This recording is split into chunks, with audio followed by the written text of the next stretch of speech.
భగవన్నామం చెప్పడం అలవాటైందనుకోండి, అదొక్కటి చాలు మనిషిని తరింపజేసేస్తుంది.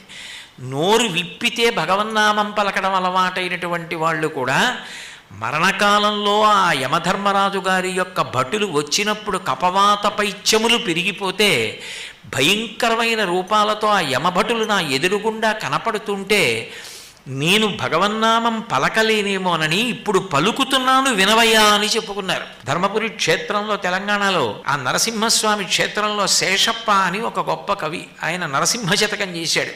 అందులో అంటాడు ఆయన, బ్రతికియున్నన్నాళ్ళు నీ భజన తప్పను కాని మరణకాలమునందు మరతునేమో, ఆ వేళ యమదూతలాగ్రహంబున వచ్చి ప్రాణముల్ పెకలించి పట్టునప్పుడు కపవాత పైత్యముల్ కప్పగా శ్రమచేత కంపముద్భవమంది కష్టపడుచు నారాయణాయంచు నా జిహ్వతో నిన్ను పిలుతునో శ్రమచేత పిలువలేనో.